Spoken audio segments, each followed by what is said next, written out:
அன்பு நேயர்களுக்கு இனிய வணக்கம். இது உங்கள் தமிழன் தொலைக்காட்சியின் அரசியல் அரங்கம் நிகழ்ச்சி. நம் நிகழ்ச்சிக்கு சிறப்பு அழைப்பாளராக வந்திருக்கிறார் ரிட்டையர்ட் ஐஆர்எஸ் ஆபீசரும் காங்கிரஸ் கட்சியின் முக்கிய நிர்வாகியுமான பாலமுருகன் அவர்கள்.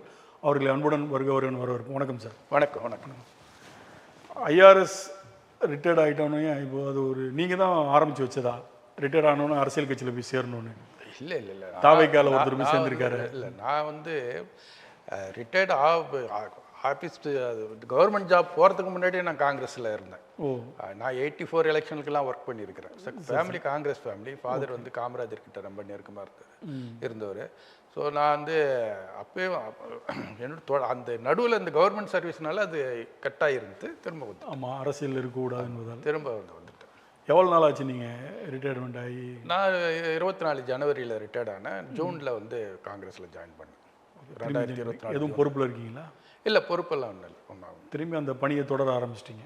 ஆமாம் ஆமாம் ஆமாம். அரசியல் இல்லை, காங்கிரஸ் தமிழ்நாட்டில் காங்கிரஸ் ஆளுங்கட்சியாக கொண்டு வரணுன்றது என்னுடைய லட்சியம். அது வாய்ப்பு இருக்குன்றீங்களா? இருக்குது, வாய்ப்பு இல்லாமல் இல்லை. ஏன்னா அது 100 வருஷத்து கட்சிங்க. அது இந்தியாவுக்கு சுதந்திரம் வாங்கி கொடுத்த கட்சி. அது இன்றைக்கி தமிழ்நாட்டில் இப்போ அதனுடைய நிலைமை மோசமாக இருக்குன்றது கூட வச்சுக்கோங்க.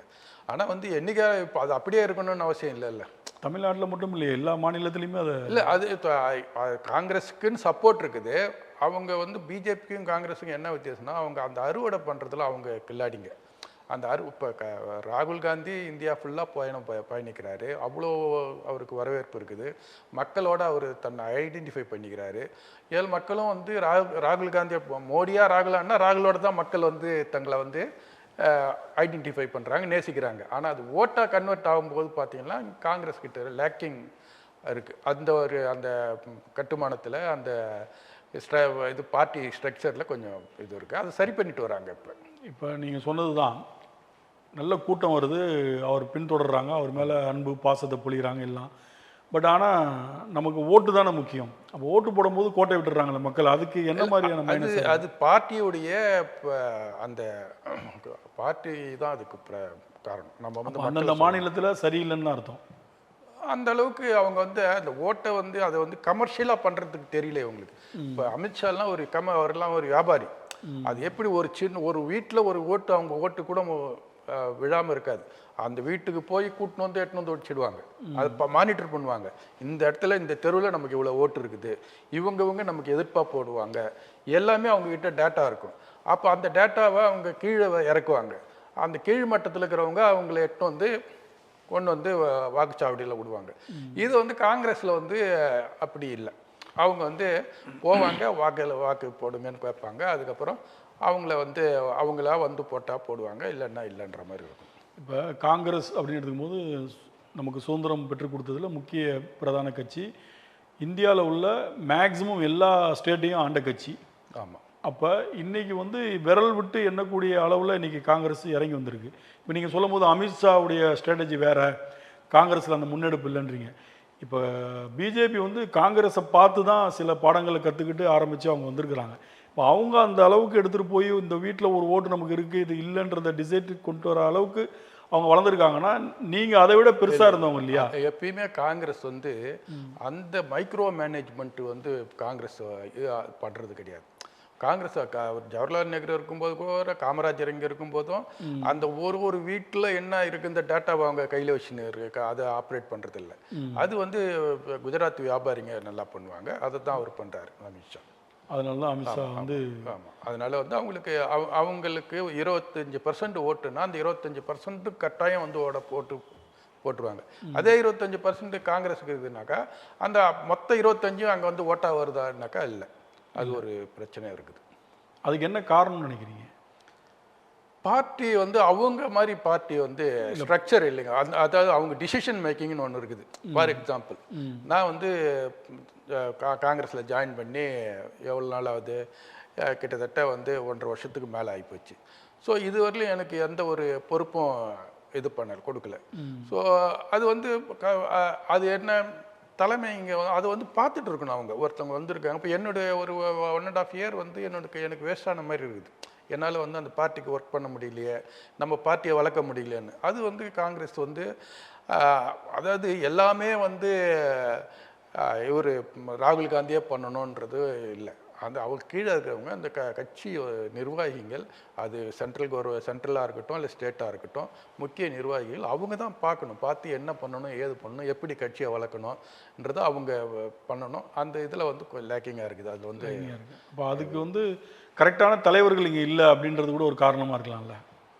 தலைவருங்க யாருக்கு தான், அதாவது ஒரு வேலையை செய்யறதுக்கு தலைவர் தான் தலைவருங்க. இல்லை, அந்த தலைவர் இல்லைன்னு சொல்கிறதுக்கு வந்து என்னென்னா, இப்போ உங்களை மாதிரி ஆட்கள் எல்லாம் கண்டுபிடிச்சி மேலே கொண்டு வந்து உட்கார வச்சு நீங்கள்லாம் ஃபீல்டு ஒர்க் பண்ணுங்கன்னு சொல்லக்கூடிய அந்த கரெக்டாக கேட்ச் பண்ணுற அது இல்லை, அது நாலேஜ் இல்லைன்னு சொல்லுவாங்க. காங்கிரஸில் வந்து தற்போதைக்கு நான் ஃபீல் பண்ணுறது அது இல்லை. இது நீங்கள் ஒன்றும் இல்லை. அண்ணாமலை எப்போ வந்தார் இதுக்கு வந்தார், அப்படி வந்து ஒரு அதெல்லாம் முன்னாடியே ப்ரீ பிளான்டு தான் அது. பிஜேபியில் அங்கே ஆடு மேய்க்கிற மாதிரி இப்படி ஆடை தூக்கின்னு கொஞ்சம் நேரம் இருந்தார். அப்புறம் உள்ளே வந்தார், அவருக்கு வந்து பதவியை கொடுத்தாங்க. அவர் வேலையை பண்ணார். இன்றைக்கி வந்து அவர் வந்து கட்சியை வளர்த்துட்டோம், 4% 14% கேட்டுன்னு வந்துட்டோன்ற மாதிரிலாம் சொல்கிறாங்க இல்லையா. ஸோ அந்த மாதிரி ஒரு அவங்க வந்து அப்போ அங்கேருந்து மானிட்டர் பண்ணுறாங்க. சென்ட்ரல்ல இருந்து என்ன பண்ணணும், ஏது பண்ணணும், எப்படி பண்ணணும், என்ன பிரச்சனை. இன்றைக்கி வந்து அவங்க வந்து தமிழ்நாட்டை வந்து 36 வந்து ஆளணும்னு நினைக்கிறாங்க. அவங்க 26 அவங்க கணக்கிட 36 தமிழ்நாட்டை ஆளணும்னு நினைக்கிறேன். 31 கூட அவங்களுக்கு கணக்கு கிடையாது. 30. ஸோ அவங்க வந்து அதுக்கான முயற்சியை பண்ணிட்டு இருக்காங்க. அதே தான் டெல்லியுமே அவங்க போட்ட. ஆமாம், பிரதமர் பதவிக்கு கூட அவங்க நேத்து போட்டு இன்னைக்கு 84 இருந்து ஆரம்பிச்சது. அப்போ ஆரம்பிச்சது 84 இருந்து ஆரம்பிச்சது. அது RSS உடைய சித்தாந்தம். அவங்க 100 ஆண்டுகளுக்கு முன்னாடி இருந்து அவங்க போடுற அந்த இம்ப்ளிமெண்ட் வந்து படிப்படியாக போய் எல்லா இடத்துலையும் போய் அது சேர்றதுக்கு பல ஆண்டுகள் எடுக்கும். ஆனால் உட்காரும் போது ஸ்ட்ராங்காக உட்காருவாங்க. ஆமாம் ஆமாம், அது வந்து அவங்களுடைய சித்தாந்தம். அது பிஜேபி அதை கரெக்டாக அதை யூட்டிலைஸ் பண்ணுறாங்க. இப்போ நீங்கள் அண்ணாமலையை சொன்ன மாதிரி அண்ணாமலையை வந்து உடனே கொண்டு வரல, அவரை விஆர்எஸ் கொடுக்க வச்சு அதுக்கப்புறம் கொஞ்ச நாள் முன்னாடி இருந்து நாம நினைப்போம் அண்ணாமலையை நாம பார்க்கறது ஆடு மேய்க்கிற அண்ணாமலை தான். அதுக்கு முன்னாடியே இருந்த அண்ணாமலை அவர் எப்படி சிவில் சர்வீஸ் வாங்கினாரு. ஆமாம், நீங்க எல்லாத்தையும் போய் பார்த்தீங்கன்னா அப்போ எங்கேயோ போவோம். அந்த RSSனுடைய பிளான் வந்து எங்கேயோ இருக்கும். அது நமக்கு ஏன்னா ஒரு பிராமின் சொல்லும் போது கேட்க மாட்டாங்க, RSS சித்தாந்தம் பிஜேபின்னு வாங்க. பிராமின் அல்லாதவர்கள் பேசும்போது தான் மக்கள் மத்தியில் ஈடுபடுன்றது அவங்களுடைய கரெக்டான ஒரு கோடிட்டா இருக்கும். அதனால அதை வந்து இம்ப்ளிமெண்ட் பண்றாங்க. அதுக்கு அண்ணாமலை சரியான ஆளாக இருக்கார். சரியா, அதே மாதிரி அவரும் ப்ரூவ் பண்ணிட்டு தான் போயிட்டாரு. ஆமாம் ஆமாம். இப்போ காங்கிரஸ் பார்த்தீங்கன்னா, இப்போ நீங்கள் சொன்னீங்க காங்கிரஸோட ஆட்சி கொண்டு வரணுன்றது தான் எங்களுடைய நோக்கம். அதுக்கான முயற்சிகள் எடுத்துக்கிட்டு இருக்கோம். நான் கூட அது வாய்ப்பு இருக்கான்னா கண்டிப்பாக வாய்ப்பு இருக்குது அப்படின்னு நீங்கள் சொல்லியிருக்கீங்க. தமிழ்நாட்டில் கிட்டத்தட்ட 50 ஆண்டுகள் தாண்டிடுச்சு காங்கிரஸ் ஆட்சி முடிஞ்சு. 50 ஆண்டுகள் மேலே ஆயிடுச்சு. அப்படி இருக்கும் பட்சத்தில் இப்போ காங்கிரஸுக்கு ஓட்டு வங்கின்னு பார்த்தீங்கன்னா இப்போ 3.2 அந்த சம்திங் தான் புள்ளி விவரங்கள் சொல்கிறாங்க. அதாவது 2014 நின்னும் போது 4.5 ஓட்டு வீதம் இருந்தது. 4.5% இருந்தது. அப்புறம் திரும்பி குறைஞ்சிச்சுன்னாங்க, திரும்பி ஏறுதுன்றாங்க. இப்போ நான் என்ன சொல்கிறேன்னா, அதிமுக திமுக 2 பேருமே தலா 25% மேல் வாக்கு வங்கிகள் பர்மனெண்ட்டாக இருக்குது. அப்படி இருக்கும் பட்சத்தில் இந்த 2 பேரை ஓவர்டேக் பண்ணி திரும்பி காங்கிரஸ் வந்து இங்கே ஆளக்கூடிய வாய்ப்பு இருக்குன்னா, திரும்பி காமராஜர் மாதிரி ஒருத்தர் பிறந்து இங்கே வந்து மக்கள் மத்தியில் ஒரு ஃபேமஸ் ஆனால் மட்டும்தான் அந்த வாய்ப்பு இருக்குது. ஆனால் நீங்கள் வந்து பண்ண முடியுன்றீங்க. எதன் அடிப்படையில் அதை நீங்கள் சொல்கிறீங்க? அதாவது நீங்கள் வந்து ஒரு உங்கள் வந்து அரசியல் வெற்றிடம்னு ஒன்று இருக்குது தமிழ்நாட்டில். வந்து இப்போ எதுக்கு வந்து அண்ணாமலையை வந்து அவங்க வந்து ஜெயலலிதா அம்மா உயிரோடு இருக்கும்போது எடுத்துகிட்டு வரல, கலைஞர் இருக்கும்போது கொண்டு வரல. அண்ணாமலையை வந்து அந்த நேரம் அவங்களுக்கு தெரியுது எப்போ அந்த வெற்றிடம் இருக்குது. அந்த வெற்றிடம் வரும்போது தான் அண்ணாமலை வர்றாரு, அந்த வெற்றிடம் வரும்போது தான் விஜய் வர்றாரு. ஸோ அந்த வெற்றிடம்னு ஒன்று இருக்குது. அப்போ அந்த வெற்றிடத்தை வந்து 100 ஆண்டு காலத்துக்கு மேலே ஒரு பாரம்பரியம் உள்ள கட்சி, இந்தியாவுக்கு சுதந்திரம் வாங்கி கொடுத்த கட்சி, எந்த எதிர்பார்ப்பும் இல்லாத அர்ப்பணித்த ஒரு கட்சி நாட்டு மக்களுக்காக, அதை வந்து நான் பயன்படுத்தலைன்றது தான் என்னுடைய இது. அதை பயன்படுத்தினாக்கா அந்த சரியான இது பண்ணாக்கா கட்டாயம் வந்து காங்கிரஸ் வந்து வாய்ப்பு மக்கள், அதாவதுங்க நீங்கள் வந்து மக்கள் வந்து உங்களை நம்பணும். நீங்கள் வந்து ஒன்றும் இல்லை, இப்போ இது கலைஞர் இது ஸ்டாலின் அவர்கள் ஆட்சி நடக்குது, அது வந்து காமராஜர் ஆட்சின்னு இட்டிங்கன்னாக்கா காமராஜர் ஆட்சி மாதிரி அவர் ஆட்சி நடத்துகிறாருன்னு சொல்லிட்டீங்கன்னா அப்புறம் நீங்கள் எங்கே உங்களுடைய ஸ்டாண்ட் என்ன? அப்போ அவரே ஆட்சியை நடத்தலாம்ல. கண்டிப்பாக மக்கள் அப்படி தானே நினைப்பாங்க. அப்புறம் நீங்கள் எப்படி கட்சியை வளர்க்க முடியும்? ஸோ கட்சியை வளர்க்கணுன்னாக்கா அதுக்காக அவங்கள எதிர்த்து வளர்க்கணும் இல்லை, உங்களுக்குன்னு நீங்கள் ஒரு தனித்துவத்தோடு இருக்கணும். நீங்கள் வந்து அதனுடைய பி டீம் மாதிரி போயிடக்கூடாது. அது ஒரு இப்போ ஒரு தவறு நடந்திருக்கு. ஸோ அந்த மாதிரி இருக்கிறதுனால அதுக்கப்புறம் சரியாக மக்கள், அதாவது நீங்கள் அரசியல்னு வரும்போது, சமூகத்தில் வரும்போது பல பிரச்சனைகள் இருக்கும். டெய்லி நீங்கள் வந்து ஒவ்வொரு நாளும் ஒரு சாமானியனுக்கு இப்போ ஒவ்வொரு நாளும் பிரச்சனை தான். அப்போ அங்கே நீங்கள் அவனுடைய பிரச்சனைக்கு நீங்கள் கூட தோல் கொடுத்து நிற்கலைன்னாக்கா உங்களுக்கு அமையா வந்து ஓட்டு போடுவான்? நீங்கள் எப்படி அதை எதிர்பார்க்க முடியும்? ஸோ நாம் அவங்கக்கிட்ட போகணும். நம்ம மக்கள்கிட்ட போனால் மக்கள் நம்மக்கிட்ட வருவாங்க. இப்போ போன இந்த தேர்தலுக்கு முந்தின தேர்தல் பார்த்தீங்கன்னா காங்கிரஸ் ரொம்ப கம்மியான இடங்கள் வெற்றி பெற்றாங்க. அந்த தேர்தலையே ஒரு பரவலான ஒரு குற்றச்சாட்டு என்னென்னா, ராகுல் காந்தியுடைய நிலைப்பாடு சரியில்லை, அவர் சில இதெல்லாம் காம்ப்ரமைஸ் பண்ணல, அதனால தான் அப்படின்னு சொன்னாங்க. கடந்த பாராளுமன்ற தேர்தலில் பார்த்தீங்கன்னா ஒரு 3 இலக்கை நெருங்கி வந்து அப்போது ஒரு கிட்டத்தட்ட போன வாட்டி இருந்ததை விட 50% திரும்பி ஜெயிச்சு வந்தாங்க. இந்த தேர்தலுமே ராகுல் காந்தி வந்து சில மாநிலங்களில் சமரசம் செஞ்சிருந்தா இந்த எண்ணிக்கை இன்னும் ஒரு 60 அதிகமாக இருக்கும், அது அவருடைய நிலைப்பாடு வந்து காம்ப்ரமைஸ் ஆக மாட்டாருன்ற ஒரு குற்றச்சாட்டு. என்னுடைய இது வந்து அவங்களுக்கு காம்ப்ரமைஸ் ஆயிடுறாருன்றது தான் என்னுடைய இது. என்னுடைய தனிப்பட்ட இதுனாக்கா அந்த இந்தியா அலையன்ஸ்னு இருக்கு இல்லைங்களா, அந்த அலையன்ஸில் வந்து அது வந்து எப்போ அது வந்து தேவைப்பட்டால் தான் நமக்கு இது இருக்கணும் முடியும். அது ஒரு பெர்மனெண்ட் அலையன்ஸ் மாதிரி வச்சுன்னு அதில் வந்து நம்ம எல்லாரையும் கட்டி காத்து போகணுன்றது. அதாவது இப்போ இந்தியாவுக்கு ஒரு பிரச்சனை, நான் காங்கிரஸ் அதுக்காக வாய்ஸ் கொடுக்குது, மற்ற திமுகவுக்கும் அதுக்கு வாய்ஸ் கொடுத்து தானே ஆகணும். இப்போ மோடி வந்து இந்தியாவை அடக்க வச்சுட்டாரு இது அமெரிக்கா கிட்ட. அங்கேருந்து வர பொருட்களுக்கு இது இப்போ வரியே இல்லை, இங்கேருந்து போகிற பொருட்களுக்கு 18% வரின்றாரு. சரி, அப்போ நம்ம என்ன பண்ணி காங்கிரஸ் எதிர்க்குது, அப்போ வந்து திமுகவும் எதிர்க்கணும், அதை வந்து திரிணாமுல் காங்கிரஸும் எதிர்க்கணும், எல்லாரும் எதிர்க்கணும்ல. அதுக்கு எதுக்கு நாங்கள் வந்து இப்போ ஒரு இந்தியா கூட்டணி வச்சு தான் எதிர்க்கணும்னு ஒன்று கிடையாது. எலெக்ஷன் டைமில் காங்கிரஸ் வந்து அந்தந்த மாநிலத்துக்கு தகுந்த மாதிரி அது எலக்ட்ரல் அலைன்ஸ் வச்சுக்கலாம். இந்த இந்தியா அலைன்ஸ்லேருந்து காங்கிரஸ் என்னை பொறுத்தவரையிலும் முதல்ல காங்கிரஸ் அதுலேருந்து வெளியே வரணும், வந்து காங்கிரஸ் வளரணும். நீங்கள் ஒரு ஸ்டேட்லேயும் காங்கிரஸ் வளரணும். அப்போ அந்த இந்தியா அலைன்ஸுன்னு வரும்போது அந்த ஸ்டேட்டில் இப்போ தமிழ்நாட்டில் இந்தியா அலைன்ஸுன்னு ஒன்று வந்து இருக்கும்போது காங்கிரஸினுடைய வளர்ச்சி வந்து அந்த மேலாதிக்கம் இருக்குது, திமுகவுடைய மேலாதிக்கம், அதுக்கு கீழே அந்த திமுக கொடையின் கிட்ட போய் நிற்குது இது. சரிங்களா? அப்போ அது தேவையில்லைன்றது தான் என்னுடைய ஒரு இது, தனிச்சு வளரணும். இப்போ சமீப காலமாக மாணிக்க தாகூருடைய ஸ்பீச் அது எப்படி பார்க்குறீங்க? நான் வந்து இப்போ காங்கிரஸ் தனிச்சு ஆளணும் அப்படின்ற என்னை பொறுத்தவரை பர்சனலாக என்கிட்ட கேட்டிங்கன்னா எனக்கு வந்து அந்த மந்திரி சபையில் இடம் அதெல்லாம் வந்து அது வந்து ஆக்சுவலாக வந்து மக்கள் தீர்மானிக்கணுங்க. 2006 மக்கள் தீர்மானித்தாங்க. சரிங்களா? கூட்டு மந்திரி சபைக்கு மக்கள் தீர்மானித்தாங்க. ஸோ நீங்கள் மக்கள் தீர்மானிக்கும் போது அதை நீங்கள் அந்த காங்கிரஸ் அதை வந்து வலியுறுத்தலை. ஸோ அது அது அது அவங்களுக்கு அட்வான்டேஜாக போயிடுச்சு திமுகவுக்கு. அப்பயே கேட்கல, இப்போயே அங்கே கேட்குறீங்கன்றாங்க. அவங்களுடைய சித்தாந்தம் என்னன்னா மத்தியில் கூட்டாட்சி, மாநிலத்தில் சுயாட்சி. நாங்கள் கூட தான் சித்தாந்தம் வச்சுக்கலாம், மாநிலத்தில் கூட்டாட்சி, மத்தியில் சுயாட்சி. அது நீங்கள் யாருமே இம்ப்ளிமெண்ட் பண்ணுறீங்க. நீங்கள் சொன்னீங்க இல்லையா, அந்த 2006 வந்தது கேட்கலையே. இல்லைங்க, அது வந்து வரும்போது சொல்லுவான், மாநிலத்திலும் சுயாட்சி, மத்தியிலும் சுயாட்சி, இதுதான் காங்கிரஸ். ஏன்னா காங்கிரஸ் வந்து ஒரு ஆல் இண்டியா பார்ட்டி. அது அதனுடைய வடிவம், அதனுடைய குறிக்கோளை அது வந்து மாற்றக்கூடாது. நீங்கள் சொல்கிறது கரெக்ட். ஆனால் அதே நேரத்தில் பார்த்தீங்கன்னா பிஜேபி வந்து காங்கிரஸ் இல்லாத இந்தியாவை உருவாக்கும்னு சொல்லிட்டு இருக்காங்களே, அதை எப்படி பார்க்குறீங்க? காங்கிரஸ் இல்லாத இந்தியா முதல்ல இந்தியாவாக இருக்காது. நீங்கள் வந்து சவர்கர் படத்தை வச்சு இதில் வச்சுருக்காங்க பார்லிமெண்ட்டில். நான் அதுக்கு ஒரு பப்ளிக் இன்ட்ரெஸ்ட் லிட்டிகேஷன் போட்டேன் சுப்ரீம் கோர்ட்டில், அதை எடுக்கணும்னு. சுப்ரீம் கோர்ட்டில் என்னை வந்து சீஃப் ஜஸ்டிஸ் இதில் தான் வந்து நான் தான் அப்பியர் ஆனேன் பார்ட்டின் பர்சனு. இங்கே தான் நீங்கள் வந்து கேஸை வாபஸ் வாங்கிக்கிறீங்களா, இல்லைன்னா 1 லட்சம் ஃபைன் போடுவோம் நாங்கள். ஸோ எனக்கு அதாவது நான் அதை எதிர்பார்க்கல. நம்மளை என்னன்னு பேச விட்டுட்டு நம்மளுடைய கருத்தை கேட்டுட்டு அதுக்கப்புறம் அவங்க ஃபைன் போடுறாங்க. எடுத்த உடனே don't waste our time, we are going to dismiss it, you will impose heavy cost, otherwise நீங்கள் வந்து அதை வாபஸ் வாங்க. ஸோ எனக்கு அந்த நேரத்தில் கையில் காசும் கிடையாது, கொஞ்சம் உடனே ஃபைன் கட்ட முடியாது. சரி, நான் வாபஸ் வாங்கிக்கிறேன். நான் வந்து எதுக்கு அந்த சவேர்கார் வந்து அந்த படம் அந்த பார்லிமெண்ட்டில் இருக்கிறது அது வந்து இந்தியா வந்து ஒருங்கிணைப்பு ஒற்றுமைக்கு எதிர்ப்பான ஒரு இது.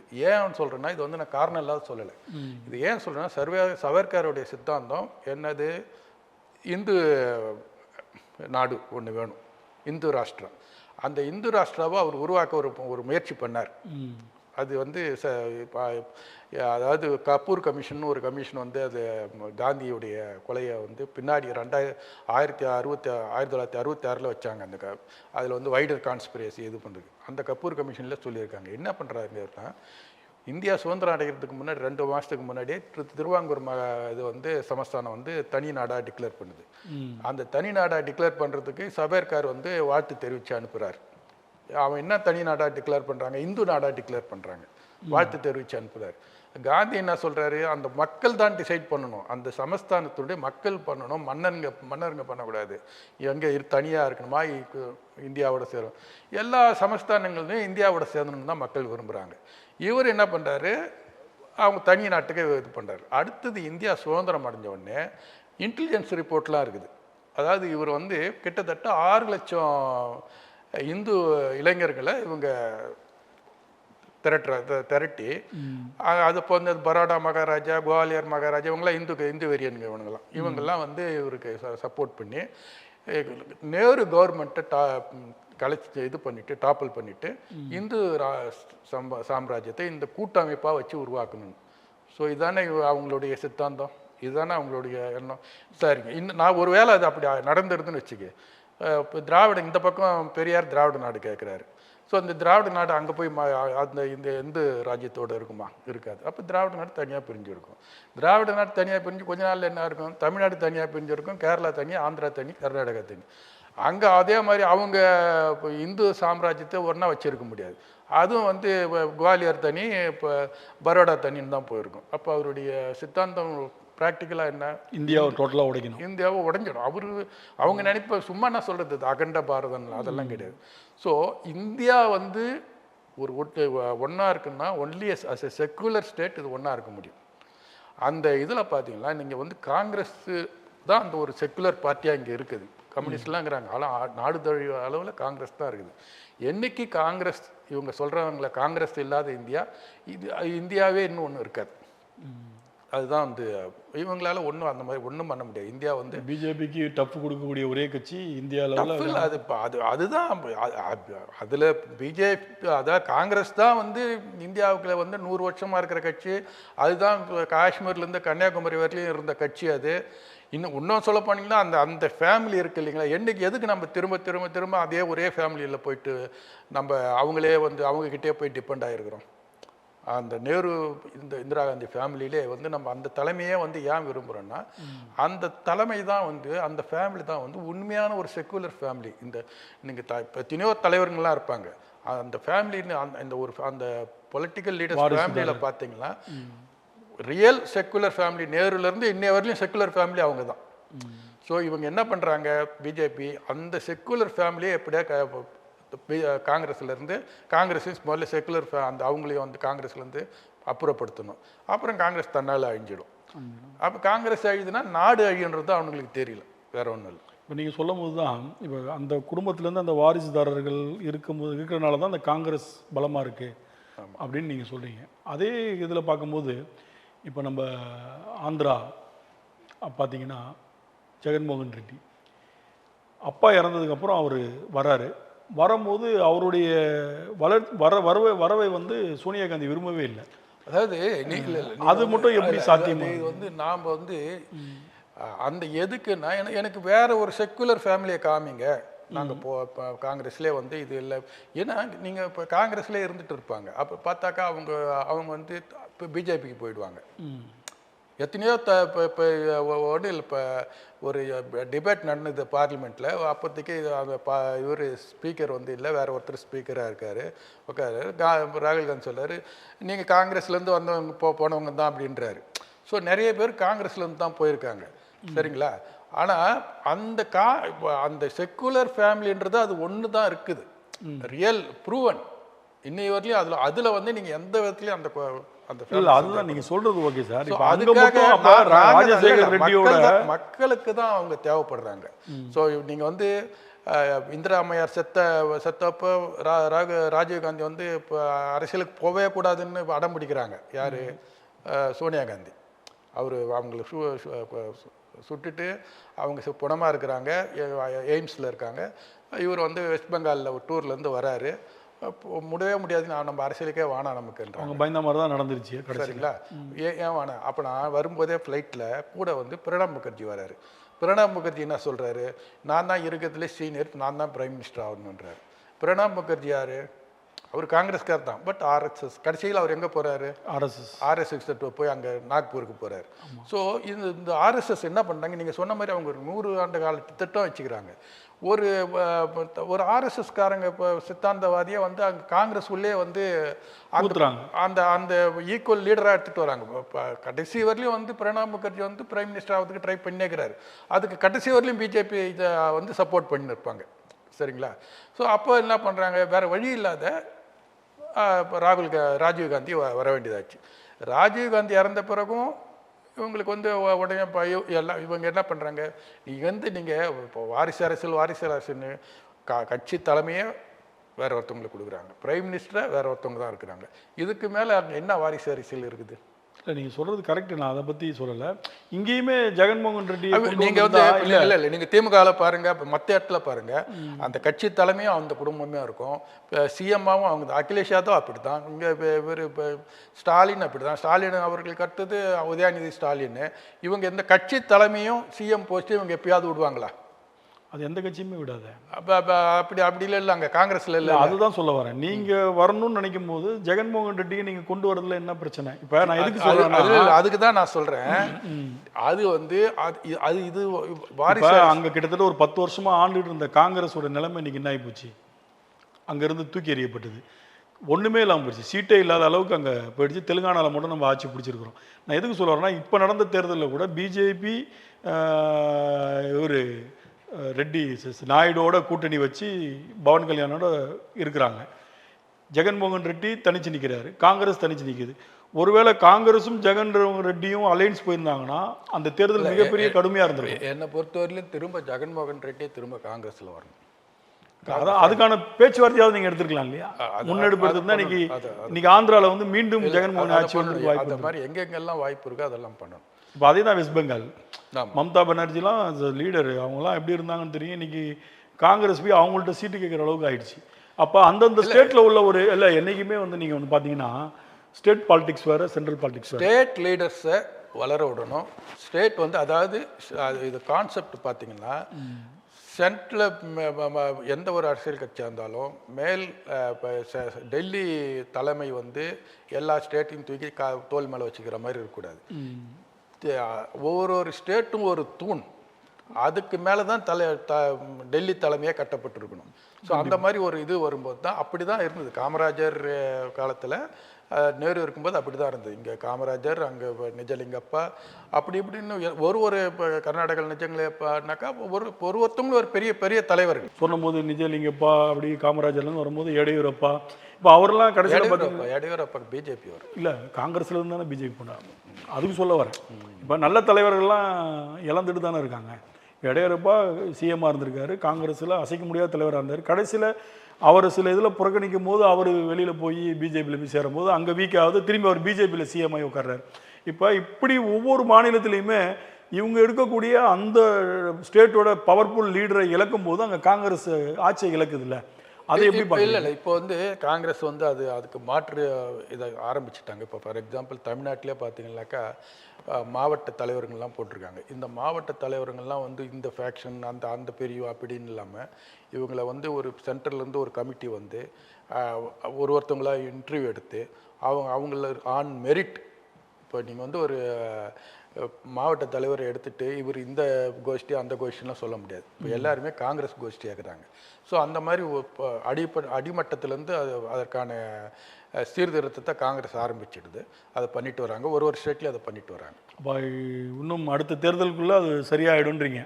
பண்ணணும், சரியாக பண்ணணும். அது அடுத்து நடக்கக்கூடிய சென்ட்ரல் தேர்தலில் வந்து காங்கிரஸுக்கு வெற்றி வாய்ப்பு எப்படி இருக்கும்னு நினைக்கிறீங்க? வெற்றி வாய்ப்பு என்றைக்குமே இருக்குதுங்க. நாம தான் அதை வெற்றி வாய்ப்பாக அதை இது பண்ணல. வெற்றிக்கான இது உருவாக்காமல் இருக்கிறோம். ஸோ அது வந்து காங்கிரஸ் வந்து உண்மையிலேயே அதுக்காக முயற்சி எடுக்கணும். அது சென்ட்ரல் பிஜேபி மேலே அவங்களும் அந்த அஜெண்டாவெல்லாம் ரெடி பண்ணுவாங்களா? பிஜேபி அளவு உங்களை மாதிரி ஆட்கள்லாம் இப்போ நீங்கள் வந்து ஐஆர்எஸ்லேருந்து வந்திருக்கும் போது நீங்கள் மிகப்பெரிய ஒரு நாலேஜ் இருக்கும். ஏன்னா இப்போ நாலேஜ் ஒன்று. இப்போ நாங்கள் வந்து நான் உள்ளே வரும்போதே நாங்கள் இப்போ நான்லாம் இப்படி வரோம், நம்ம காங்கிரஸ் ஆட்சியை கொண்டுட்டு வரணும், காமராஜர் ஆட்சியை வரணும் அது தமிழ்நாட்டில். ஸோ இது வந்து நீங்கள் காமராஜர் ஆட்சின்றது ஒரு சாதாரண ஆட்சி இல்லைங்க. காங்கிரஸ் ஆட்சினாலே காமராஜர் ஆட்சி ஆக முடியாது. கண்டிப்பாக புரியுதுங்களா? அது வந்து ஏன்னா நம்ம யாருமே பக்தவச்சலம் ஆட்சி வரணும்னு சொல்லவே இல்லை. காமராஜர் ஒன்னே ஒன்று சொல்லிடுறேன். காமராஜருடைய கடைசி எலெக்ஷன் மீட்டிங்கு அப்போ வந்து அவர் கொடுத்த வாக்குறுதி மக்களுக்கு செஞ்சியில் தான் நடந்ததுன்னு சொன்னோம். 75 செஞ்சியில் கடைசி மீட்டிங், இறக்குறதுக்கு முன்னாடி நடந்த கடைசி மீட்டிங் செஞ்சு தான். அந்த மீட்டிங்கில் அவர் மக்களுக்கு கொடுத்த வாக்குறுதி, நீங்கள் வந்து பிள்ளையை பெற்று போட்டுருங்க, மற்றது நான் பார்த்துக்கிறேன்னாரு. அவர் வந்து காமராஜர் வந்து சும்மா இந்த 10,000 கொடுக்குறேன் 20,000 கொடுக்குறேன்னு டைப்பு கிடையாது அவங்கெல்லாம். அது சொன்னார்னா அதுக்கு முன்னாடி அவர் அதுக்கான பிளான் இருக்கும். அதை யோசித்துட்டு இதெல்லாம் பண்ண முடியும் அப்படிலாம் இருக்கும்போது தான் அது சொல்கிறார். ஸோ அந்த மாதிரி ஒரு ஆட்சி அது வந்து இப்போ நீங்கள் என் ஃபாதர் வந்து அப்பா வந்து ரொம்ப க்ளோஸாக இருந்தவர் காமராஜர்கிட்ட. என் அப்பா வந்து இப்போ மெடிக்கல் சீட்டு கிடைக்குது. அவர் காமராஜர் பீரியடில் இப்போ சிஎம்மாக இருக்கார். மெடிக்கல் சீட் கிடச்சா இவர் மனு போய் சேர்றார். இவர் 2 டைம் ஃபெயில் ஆனவர். இதில் வந்து இவருக்கு வந்து மேக்ஸ் வராது. அதனால் எஸ்எஸ்சியில் இது பியூசியில் 2 டைம் ஃபெயில் ஆகிட்டார்.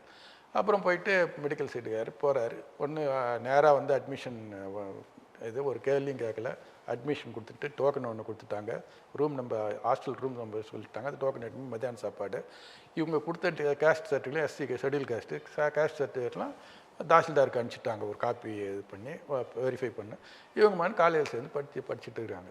இவங்க அப்புறம் இவங்களுக்கு அப்போல்லாம் இவங்களுக்கு ஒன்றும் போகல, போனப்போ சேர்ந்துன்னு. அப்புறம் காமராஜர் கிட்ட பழகும்போது தான் அவர் என்னன்னா, அவர் அந்த செலெக்ஷன் கமிட்டிக்கு இன்ஸ்ட்ரக்ஷன் வந்த சிஎம் ஆன உடனே, இந்த மாதிரி வந்து இந்த ஏழை பசங்க எஸ்சி பசங்க வந்தாக்கா அவங்ககிட்ட எந்த கேள்வியும் கேட்காது. அவன் எத்தனை டைம் ஃபெயிலாக இருந்தாலும் அவனுக்கு சீட்டை கொடுத்துடு. பிசின்னாக்கா 50% எடுத்தால் அவனுக்கு சீட்டை கொடுத்துரு. நீ வந்து அப்படி நிறைய இருக்கிற சீட்டுக்கு மேலே அதிகமாக வந்துட்டாங்களா, நீ என்கிட்ட சொல்ல நான் புதுசாக காலேஜ் ஆரம்பிச்சுக்கிறேன். இப்போ அவர் காலத்தில் தான் அந்த மாலை நேர கல்லூரியே வந்தது. ஆமாம், மாலை நேர கல்லூரி அவர் காலத்துலலாம் செங்கல்பட்டு மெடிக்கல் காலேஜ் அப்படி இப்படி நிறைய மெடிக்கல் காலேஜ். அதாவது சொல்லுவாங்க அந்த கிண்டியில் உள்ள அந்த மகளிர் கல்லூரி கூட இடம் இல்லாமல் பெண்கள்லாம் இருக்காங்க, ஏன் இவ்வளோ பேரா, அப்போ என்ன சரி மத்தியானம் ஒன்று அவங்கெல்லாம் கொண்டு போய் அதில் சேருன்னு சொன்னாருன்னு வரலாறு படிச்சிருக்கேன். ஸோ அந்த மாதிரி வந்து இன்னைக்கு எப்படி நீட் வைக்கிறோம், நீட் வச்சு என்ன பண்ணுறோம், ஃபில்டர் பண்ணிடுறோம். உண்மையிலே வந்து ஒரு மெடிக்கல் காலேஜ் இப்போ எங்கள் அப்பா இன்னொன்று சொல்லுவாங்க, அந்த இதில் வந்து எம்எம்சியில் சீட்டு கிடைக்குது. யார் 2 டைம் ஃபெயில் ஆன ஒரு இந்த மாதிரி நிறைய பேருக்கு எம்எம்சியில் சீட்டு உடனே அதுக்கப்புறம் போய் ப்ரொஃபஸருங்கெல்லாம் போய் அவர் காமராஜர்கிட்ட போய் கம்ப்ளைண்ட் பண்ணுறாங்க. நீங்கள் யாருக்கு வேணாலும் சீட்டு கொடுங்க, இந்த மாதிரி அவங்க 2 டைம் 3 டைம் ஃபெயில் ஆனவங்கலாம் கொடுத்துருக்கீங்க. இது வந்து ஒரு ப்ரீமியர் இன்ஸ்டிடியூஷன். இதில் வந்து நீங்கள் இப்படிப்பட்ட ஸ்டூடெண்ட் அனுப்பிச்சா நாங்கள் எப்படி உங்களை வச்சுட்டு டாக்டர் ஆகுது. அவர் ஒன்றும் சொல்லி அந்த நீங்களாம் பெரிய பெரிய டாக்டருங்களாக இருக்கிறவங்க தான் பிள்ளைங்கள அங்கே உங்ககிட்ட அனுப்பிச்சிக்கிறேன். இப்போ நல்லா படிக்க வச்சு நல்ல டாக்டராக கொண்டு வாங்க. இதை விட்டுட்டு இங்கே வந்து இதை வந்து ஒரு குறையாக சொல்கிறீங்க அப்படின்ட்டார். கடைசியில் எங்கள் அப்பாலாம் உள்ளே போனவர் இப்போ அப்படி பண்ணார். வெளியே வரும்போது A+ல் வர்றார். நல்ல டாக்டர். அந்த அளவுக்கு உண்மையிலேயே அவங்க அக்கறை எடுத்து படிக்க வச்சு அனுப்பிச்சாங்க. ஸோ அந்த மாதிரி அதாவது நீங்கள் வந்து ஒரு பொது சேவைன்னா மக்கள் மேலே அக்கறை இருக்கணும். நீங்கள் அதில் எப்படி பணத்தை பண்ணலாம், எப்படி அது ஒரு வியாபாரமாக நீங்கள் அரசியலை பண்ண ஆரம்பிச்சிங்கன்னா ஒன்றும் பண்ண முடியாது. அதே போல் நீங்கள் ஜெயலலிதா மரணம் குறித்து ஏதோ ஒரு விஷயம் பேசிகிட்டு இருக்கிறதா சொல்லிட்டு இருந்தாங்க. அது என்ன மாதிரியான? ஜெயலலிதா மரணம்ன்றது வந்து அது நான் வந்து அவங்க ஹாஸ்பிட்டல் அட்மிட் ஆனதுலேருந்து நான் வந்து அதை கவனிக்க ஆரம்பிச்சிட்டேன். ஒரு கட்டத்தில் வந்து அவங்க வந்து செப்டம்பர் 22, 2016 அட்மிட் ஆனாங்க. எனக்கு ஒரு 10-11 அக்டோபர்லாம் வந்து அப்போலோ ஹாஸ்பிட்டலுடைய அறிக்கைக்கு மெடிக்கலுக்கும் 1க்கு 1 முரணாகுது. ஸோ அப்போ உடனே என் ஒய்ஃப் டாக்டரு அவங்க அட்வொகேட்டும் அவங்க மூலிமா ஒரு பப்ளிக் இன்ட்ரெஸ்ட் லிட்டிகேஷன் போட்டேன். இதில் தான் சென்னை உயர்நீதிமன்றத்தில் அவங்களுக்கு வெளிநாட்டுக்கு கொண்டு போய் ட்ரீட்மெண்ட் கொடுக்கணுமா என்பதை ஒரு கமிட்டி வச்சு முடிவு பண்ணுறது தான் கோரிக்கை. இந்த பப்ளிக் இன்ட்ரெஸ்ட் லிட்டிகேஷனுக்கு முன்னாடி டிராஃபிக் ராமசாமி 4ஆம் தேதி அவர் ஒரு பப்ளிக் இன்ட்ரெஸ்ட் அக்டோபரில் போட்டார். அவர் என்னன்னா அவங்களுக்கு என்ன உடம்புலையோ அதை வெளியே சொல்லணும், அவங்க எப்படி இருக்காங்கன்னு சொல்லணும் அப்படின்னு. முதல்ல வந்து அது வந்து அப்போ சுந்தரேஷன் ஜஸ்டிஸ் சுந்தரேஷன் மகாதேவன் பெஞ்சில் வருது அவருது. வந்தோடனே அவங்க என்ன சொல்கிறாங்க அந்த ஜட்ஜஸுங்க, இல்லை ஆமாம் ஒரு குடிமகனுக்கு சிஎம் உடைய உடல்நிலை என்னன்றதை தெரிஞ்சுக்கணுன்னு அக்கறை இருக்கும், அவங்களுக்கு அந்த உரிமை இருக்குது சொல்லிட்டு அடிஷ்னல் அட்வொகேட் ஜெனரல்கிட்ட நீங்கள் வந்து கவர்மெண்ட்டுக்கிட்ட வந்து ரிப்போர்ட் வாங்குங்கன்ட்டு 6ஆம் தேதி வைக்கிறாங்க. 6ஆம் தேதி வைக்கும்போது அது வந்து ஃபர்ஸ்ட் பெஞ்சுக்கு வந்துடுது. வேறு ஒரு நம்ம சஞ்சய் கிஷன் கவுல் ஜஸ்டிஸ் அவர் தான் இப்போ சீஃப் ஜஸ்டிஸ் தான். அவர் இதுக்கு வந்தோடனே அவர் எடுத்த உடனே தள்ளுபடி பண்ணிடுறாரு.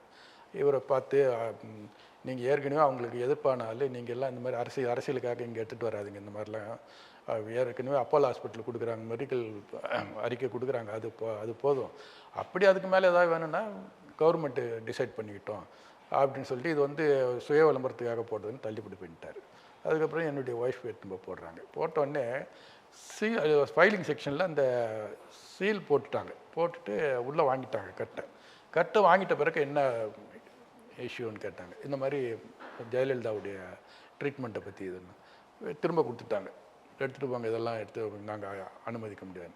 அப்புறம் ஒரு பெரிய போராட்டம் பண்ணி அதை அவங்களே இது பண்ணி வச்சு அவர் சஞ்சய் கிஷன் கவுல் இது அவர்கிட்டே வந்து அவர் தள்ளுபடி பண்ணார். இது வந்து அதே மாதிரி தான், இது வந்து சுய விளம்பரத்துக்கு போட்டது.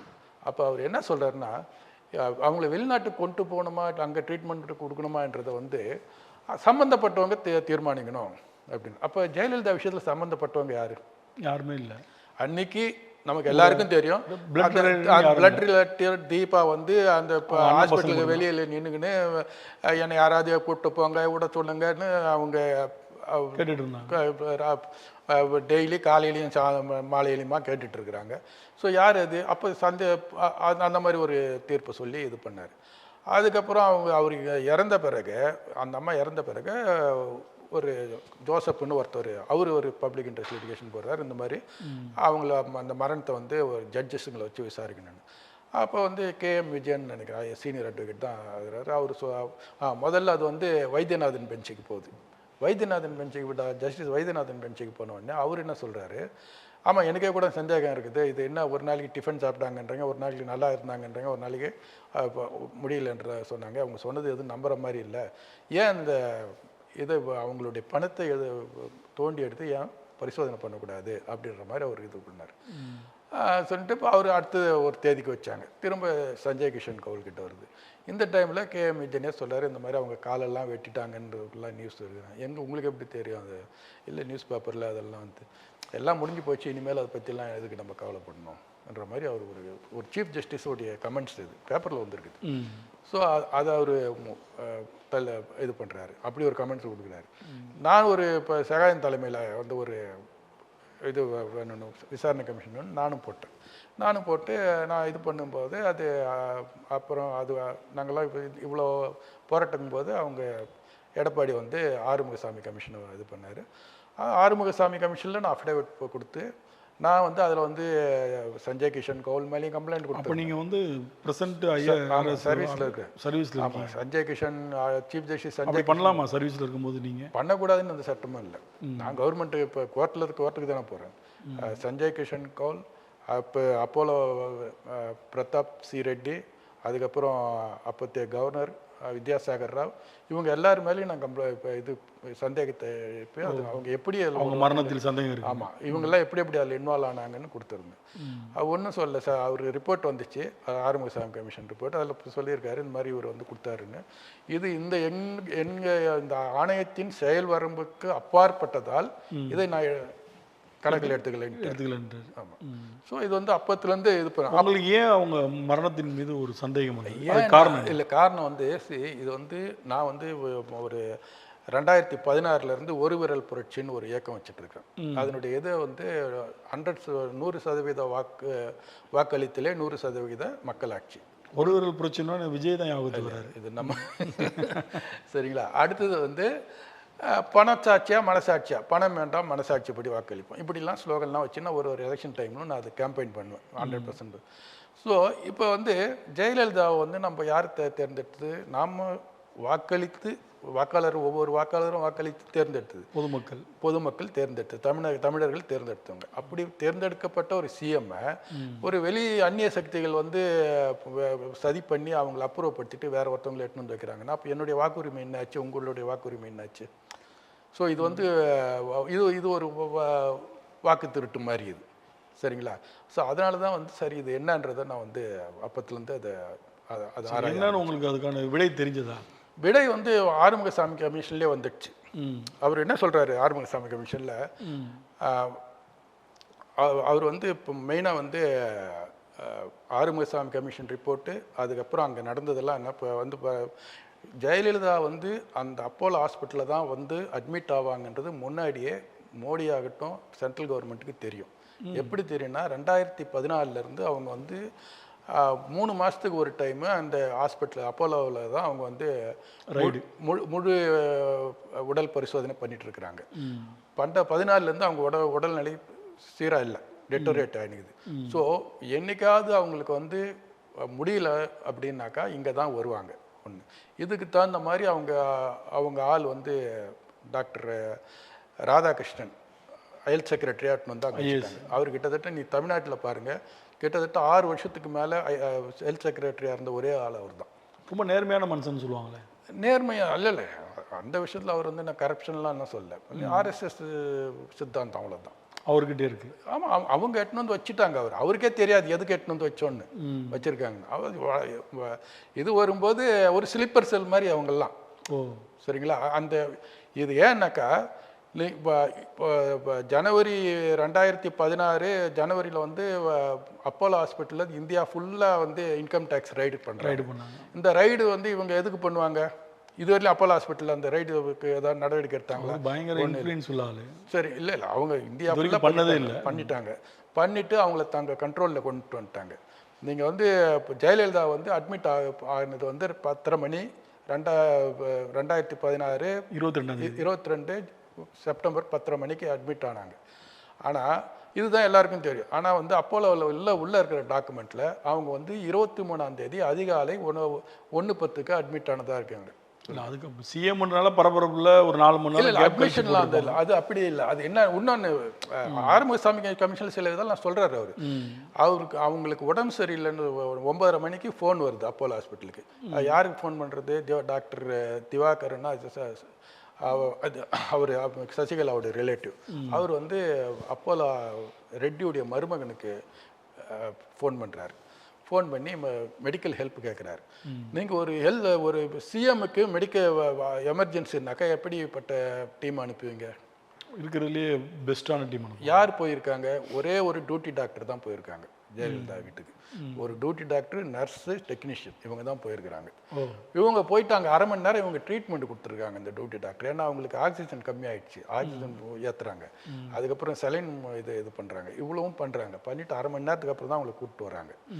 கூப்பிட்டுட்டு வந்தால் இங்கே வந்தாக்கா, ஏன்னா இது ஏற்கனவே வந்து இவங்களுக்கு வந்து அந்த அம்மா வந்து அட்மிட் ஆனாக்கா சென்ட்ரல் கவர்மெண்ட்லேருந்து ப்ரெஷர் வரும், அவங்க சொல்கிற ட்ரீட்மெண்ட் தான் கொடுக்கணும், இதெல்லாம் தெரிஞ்சு அப்போலோ வந்து அவாய்ட் பண்ணுறாங்க. அதனால தான் 1:30 மணி வரலையும் அவங்க 1:15 மணி வரலையும் இரவு வரலையும் அவங்க வந்து அட்மிஷன் போடலை. அவங்க நீங்கள் சொல்கிறத பார்த்தா அது பெரிய கிரைம் ஸ்டோரி மாதிரி இருக்கு. ஆமாம், அது போடலை. அது உண்மை. முதல்வருக்கே இப்படி ஒரு நிலையா? முதல்வராக இருந்தாருன்னா அவங்க வந்து ஆர்எஸ்எஸ் பிஜேபி கிட்ட இல்லாத அதெல்லாம் வந்து அவங்களுக்கு அந்த எதோ அடிப்படையில் இதை நீங்கள் இருக்கு சொல்கிறீங்க. அதே ஆறுமுகசாமி கமிஷனில் அவர் சொல்கிறாரு, இந்த மாதிரி ஒரு மெடிக்கல் எமர்ஜென்சிக்கு ஒரே ஒரு டியூட்டி டாக்டர் அனுப்புகிறாங்க இவங்க, இது சந்தேகத்தை ஏற்படுத்துது அப்படின்றாரு. அவருடைய அந்த 237வது பக்கத்தில் அவர் அறிக்கையில் ரிச்சர்ட் பைலாவுக்கு கொடுத்த அந்த இது இருக்குது மெடிக்கல் பில், அதில் வந்து 23ஆம் தேதி தான் அட்மிட் ஆனதாக இருக்குது. இன்டர்னல் டாக்குமெண்ட் அப்படி தான் இருக்குது. சரிங்க, இது ஆச்சுங்களா?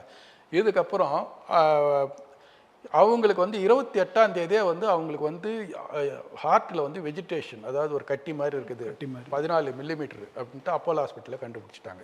7 மில்லிமீட்டரில் ஒன்று, 14 மில்லிமீட்டர் ஒன்று. அதனுடைய ட்ரீட்மெண்ட் வந்து 10 மில்லிமீட்டருக்கு மேலே போனால் 2 ஆன்டிபயோட்டிக் கொடுக்கணும். 2 வாரத்துலேருந்து 4 வாரத்துக்குள்ளே அது சரியாகணுனாக்கா ஹார்ட் வால்வ் அறுவை சிகிச்சை தான் பண்ணணும். அப்படி பண்ணலைன்னா அது பஸ்ட் ஆகிறதுக்கு வாய்ப்பு இருக்குது. பஸ்ட் ஆனாக்கா ஹார்ட் அட்டாக் வரும். இதை யாரெல்லாம் சொல்லியிருக்காங்க? ரிச்சர்ட் பேலே சொல்லியிருக்காரு. அவர் வேற வந்தார். அவர் எழுதி வச்சுட்டு போயிருக்காரு சீக்கிரமாக ஹார்ட் வால்வ் ஆப்ரேஷன் பண்ணணுன்னு. அப்போலோ ஹாஸ்பிட்டல் டாக்டர் சொல்லியிருக்காங்க. அடுத்து எல்லாத்துக்கும் முக்கியம், அவங்களை ட்ரீட்மெண்ட் கொடுக்க வேண்டியவங்க வந்து கார்டியோதொராசிக் சர்ஜன். அப்போலோ ஹாஸ்பிட்டலில் ஒரு கார்டியோதொராசிக் சர்ஜனும் அந்த அம்மா ரூமில் அவங்க இருந்த 75 நாள் போய் உள்ளே போகாத அளவுக்கு அப்போலோ மருத்துவமனை கவனமாக இருந்ததுன்னு ஆறுமுகசாமி கமிஷனில் சொல்கிறார். அப்போ நீங்கள் சொல்கிற ஆறுமுகசாமி கமிஷன் பற்றி நீங்கள் சொல்கிறத பார்த்தா ப்ரீ பிளான்லேயே ஒருத்தவங்களை. ஆமாம், இது வந்து அவங்களுக்கு வந்து வெளிநாட்டுக்கு அவங்கள அனுப்பக்கூடாது. இதெல்லாம் யார் தடுத்தா? இப்போ நேற்று கூட பார்த்தீங்கன்னா சசிகலா அம்மையார் பேசும்போது என்ன சொல்லியிருக்காங்கன்னா, அக்கா நல்லாயிட்டாங்க, நல்லாயி வந்துட போகிறாங்க 2 நாளில் வீட்டுக்கு நினைக்கும் போது திடீர்னு அவங்களுக்கு ஹார்ட் அரெஸ்ட் ஆகி அவங்க இறந்துட்டாங்க. இல்லை, நல்லா ஆகிட்டாங்க அந்த டைமில், நல்லா அப்படின்னு அவங்க நேற்று கூட பேசியிருக்காங்க. ஆனால் எல்லாருமே என்ன வந்து குற்றம் சாட்டுறாங்க அப்படின்னு பேசியிருக்காங்க. அந்த டைமில் அவங்கள தான் குற்றம் சாட்டினாங்க. சரிங்களா? ஆனால் நான் வந்து நான் ஒரு புத்தகமே எழுதினேன் 2020 இது பண்ண ஒரு மரணமும் பல மர்மங்கள்னு. நான் அப்பயும் கொடுங்க சார், படிக்கணும் போல. நான் கொடுக்குறேன். நான் கண்டிப்பாக அதையும் நான் வந்து அவங்கள குற்றம் சாட்டல. அப்பயே எனக்கு தெரியுது அவங்க சசிகலாவால் என்னங்க பண்ண முடியும். சசிகலா இல்லை, சசிகலா இல்லை, மோடி அமித்ஷா அங்கே மேலே இருக்கும்போது சசிகலா ஒரு சுண்டலி மாதிரி ஒன்றும் கிடையாது, ஒன்றுமே கிடையாது. அவங்க வந்து ஜெயலலிதா ஒரு பூன்னா இவங்க ஒரு நார். அந்த அவங்க இருக்கிற வரலையும் தான் இவங்களுக்கு அந்த இது. சரிங்களா? அது அவங்க அந்த அளவுக்கு முட்டாளும் கிடையாது. இவங்க யார்? சசிகலா. அவங்க வந்து எந்த, நான் ஒன்று சொல்கிறேன் கேட்டுங்க, கார்டியோதொராசிக் சர்ஜனை அமெரிக்காவிலேருந்து வர வச்ச ஒரே ஆள் சசிகலா தான். 25/11/2016 அன்னைக்கு ஷமின் சர்மான்னு ஒரு கார்டியோதொராசிக் சர்ஜனை அங்கேருந்து அப்போலோ ஹாஸ்பிட்டலுக்கு சொல்லாத வர வச்சுட்டாங்க. வர வச்சு அவங்க அப்போ வந்து ஜெயலலிதா வந்து சுயநினைவோடு இருக்காங்க. அவங்க வந்து பார்த்து அவங்கள பரிசோதித்து அன்னைக்கே ஆஞ்சியோ பண்ணுறேன்றாங்க. ஏன்னா முதல்ல வாழ்வு அறுவை சிகிச்சைக்கு முன்னாடி ஆஞ்சியோ பண்ணோம், இன்றைக்கே ஆஞ்சியோ பண்ணுறேன் அப்படின்னாங்க. ஜெயலலிதாவும் ஒத்துக்கினாங்க. சரிங்களா? ஒத்துக்கின பிறகு அதுக்கப்புறம் அந்த அப்போலோவில் இருக்கிற டாக்டரு அவர் என்ன பண்ணுறாரு, இவருக்கு ஃபோன் பண்ணி ரிச்சர்ட் பேலுக்கு ஃபோன் பண்ணி இப்போ தான் அவங்க வந்து சரியாயிட்டு வராங்க, இப்போ எதுக்கு தேவையில்லைன்னு. அவரும் தேவையில்லைன்ற மாதிரி சொன்னார். அதோட அவங்க வந்து இவங்களை பண்ண விடலை. பாபு அப்ரஹாம். ஸோ இதெல்லாம் வந்து ஆன் ரெக்கார்டு இருக்குது. அதுக்கப்புறம் என்ன பண்ணுறாங்க, இந்த டாக்டரை வந்து நாங்கள் கொண்டுட்டு வரலன்றதுக்காக பாபு அப்ரஹாம் என்ன பண்ணுறாரு, அவங்க ஜெயலலிதா மெடிக்கல் ரிப்போர்ட்டில் ஷமின் சர்மா வந்து ஜெயலலிதா குடும்பத்தினர் அழைத்து வந்தனர் என்றாங்க. சரி, குடும்பத்தினர்னா யார்? தீபா ரோட்டில் நிற்குது சசிகலா தானே? ஆமாம். அவங்க தான் எல்லாத்தையும் கையெழுத்து போடுறாங்க, அவங்க குடும்பத்தினர் அழைத்து. இதை வந்து ஆறுமுகசாமி கமிஷனில் வந்து ஆறுமுகசாமி வந்து சசிகலாவுடைய வக்கீல்கிட்ட கேட்குறாரு, யார் கூட்டின்னு வந்ததுன்னு. வாய் முன்னு இருக்காரு. ஸோ அது சசிகலா என்ன பண்ணியிருக்காங்க, இந்த சென்ட்ரல் கவர்மெண்ட் இதெல்லாம் மீறி அவங்க ஒரு முயற்சி எடுத்திருக்காங்க. ஸோ ஆனால் அதை வெளியே சொல்கிறதுக்கே அவங்களுக்கு பயம். இன்னும் சொல்லலை, அவங்க இன்னும் சொல்ல. நேற்று கூட மீட்டிங்கில் பேசியிருக்காங்க, இறந்துட்டாங்க ஹார்ட் அட்டாக்ன்றது மட்டும். ஸோ அந்த ஷமின் சர்மான்னு ஒரு கார்டியோதொராசிக் சர்ஜனை கொண்டுட்டு வந்தது, அது அந்த பாபு அப்ரஹாம் வந்து அந்த கேஸ் ஷீட்டில் எழுதி வச்சதுனால தெரிஞ்சது ஆறுமுகசாமி கமிஷனுக்கு, இல்லைன்னா தெரிஞ்சிருக்காது. புரியுதுங்களா? அப்போ தான் அவர் கேட்குறாரு, யார் இதுக்கு வந்தது, ஜெயலலிதா குடும்பம்னாக்கா இந்த வக்கீல் வாய் முன்னுகிறார். ஸோ அப்படி ஒரு நெருக்கடி அந்த அவங்களுக்கு வந்து கடைசியாக வந்து அவங்களுக்கு என்ன, நீ ஏதாவது இதில் வந்து வாய்ஸ் கொடுத்தீனாக்கா உங்களுக்கு தான் வந்து உங்கள் சம்பாதிச்ச பணம் போயிடும், ஜெயிலுக்கு போயிடுவீங்க. இப்படி ஒரு ஆல்ரெடி அவங்க ஜெயிலுக்கு போயிட்டாங்களே. அதுக்கப்புறம் தான் அது எப்படி போகிறாங்க, சிஎம் ஆக போகிறாங்க. அது என்ன ஆகுதுன்னு அதாவது இது வந்து நான் குருமூர்த்தி சொன்னது. ஜனவரி 8, 2017 வந்து இவர் டிடிவி தினகரன் வந்து குருமூர்த்தி போய் பார்க்குறாரு. ஏன்னா அப்போ தான் வந்து இவங்களுடைய பிளான் வந்து இவரை வெளியே எடுத்துட்டு ஓபிஎஸ் எடுத்துட்டு இவங்க வரணும். போய் பார்க்குறாரு. பார்த்தோன்னே குருமூர்த்தி என்ன சொன்னது, அவர் தந்தி டிவியில் வந்து அது ஒரு ராஜபாட்டையா அந்த இதை சொல்கிறார். நான் வந்து அவர் என்னை வந்து பார்த்தாரு. நான் சொன்னேன், நீங்களோ உங்கள் குடும்பத்தை சார்ந்தவங்களோ நேரடியாக அரசியலுக்கு வராதிங்க. அப்படி நேரடியாக நீங்கள் வந்து பின்பக்கம் பின்னாடி இருந்து நீங்கள் என்ன ஆப்ரேட் பண்ணிங்க. நேரடியாக நான் சொல்கிறத மீறி நீங்கள் நேரடியாக அரசியலுக்கு வந்தீங்கன்னா பெரும் இழப்பை சந்திப்பீங்க. வான் பண்ணி அனுப்புகிறார் குருமூர்த்தி. அது அவரே சொல்கிறார், நான் சொல்லலை. ஸோ அதையும் மீறி இவங்க சிஎம் ட்ரை பண்ணுறாங்க. இப்போ ட்ரை பண்ண உடனே அது என்ன பண்ணுறாங்க, உடனே போய் சுப்ரீம் கோர்ட்டில் போயிட்டு ஜூன் மாதம் ஒத்தி வச்ச தீர்ப்பை உடனே வாங்குறாங்க. உடனே வாங்கி இவங்களை உள்ளே அடிச்சிட்டாங்க. ஆனால் அதுலேயும் என்ன பண்ணுறாங்க, சசிகலா அவங்க ஒரு சாமர்த்தியம் பண்ணி எடப்பாடி பழனிசாமி சிஎம் ஆகிட்டு போயிட்டாங்க. சரிங்களா? அந்த எடப்பாடி பழனிசாமி கடைசியில் அவங்களுக்கு கூடயே போயிட்டாரு. எடப்பாடி வேற என்ன பண்ணுவார் அவர்? எடப்பாடி சிஎம் ஆயிட்டாரு. அந்த எடப்பாடி அந்த கட்சியை காப்பாற்றணுன்னாக்கா அவங்க கிட்ட அவங்களுக்கு எதிர்த்து பண்ண முடியல. ஏன்னா அதுக்கப்புறம் என்ன பண்ணுறாங்க, கட்சியை உடைக்கிறாங்க பன்னீர்செல்வத்தை வச்சு. கட்சியை உடைச்சி ரட்டையில பன்னீர்செல்வம் வந்து அம்மா சமாதியில் போயிட்டு அந்த இது பிரச்சனை பண்ணது, போராட்டம் பண்ணதெல்லாம் வந்து குருமூர்த்தி சொல்லி தான் செஞ்சேன்னு அவரே சொல்லியிருக்காரு. யார் சொன்னது? ஓபிஎஸ். குருமூர்த்தியா சொல்லியிருக்காரு. இல்லை, ஓபிஎஸும் ஒரு பேட்டி. ஓபிஎஸ் குருமூர்த்தி சொல்லிட்ட பிறகு இவர் சொல்லணும்ல. அதான் ஓபிஎஸ் வந்து நான் தான் போய் பண்ண போய் அவரை போய் பார்த்தாரு. துக்ளக் ஆண்டு விழாவில் குருமூர்த்தி சொன்னது, என்னை வந்து ஓபிஎஸ் வந்து பார்த்தாரு, ஐ திங்க் பிப்ரவரி 5ன்னு நினைக்கிறேன். இவர் ரிசைன்மெண்ட்டு பிறகு போய் பார்த்தாரு. என்ன சார், என்னை வந்து போயிட்டு அங்கே ராஜாஜி ஹாலில் போய் விழா ஏற்பாடெல்லாம் இவங்க சிஎம் ஆகிறதுக்கு என்ன விழா ஏற்பாடெல்லாம் பார்க்க சொல்கிறாங்க அப்படின்னா சார்ன்னு போய் கேட்டார். நான் அவரை பார்த்தோன்னே இவர் சொல்கிறார், நான் அவர்கிட்ட பேசின முறையை வந்து இப்போ வெளியே சொல்ல முடியாது, அந்தளவுக்கு கடுமையாக பேசினேன் சொல்லிவிட்டு அப்புறம் சொல்கிறார். என்ன ஒரு சில இதை மட்டும் சொல்கிறார். நான் பார்த்து அவரை பார்த்து கேட்டேன், நீங்களாம் எதுக்கு ஆம்பளைங்களா இருக்கீங்க அப்படின்னு. அவர் என்ன சார் பண்ணோம் அப்படின்னு. போங்க சார், போய் அந்த அம்மா சமாதியில் உட்காருங்க, எல்லாம் நடக்கும் அப்படின்னு. அவர் போய் உக்காந்தார். அதுக்கப்புறம் அரசியல் களமே மாறி போச்சுன்றார். ஸோ யார் இந்த இவர் குருமூர்த்திக்கும் அந்த காலகட்டத்தில் குருமூர்த்திக்கும் தமிழக அரசியலுக்கும் என்ன சம்மந்தம் இருக்குது? அவரே சொல்லியிருக்காரு, எனக்கு எடப்பாடி பழனிசாமி யாருன்னே தெரியாது. உண்மைதான் அது, கண்டிப்பாக. ஸோ அப்போ வந்து இந்த அம்மா இறக்கணும், இறந்தா தான் குருமூர்த்தி வேலை இருக்கும்.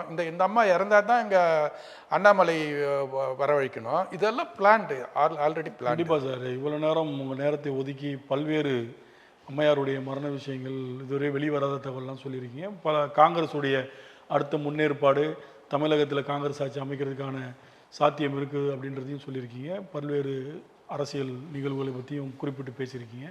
உங்கள் நேரத்தை ஒதுக்கி வந்தமைக்கு ரொம்ப நன்றி சார். நன்றி.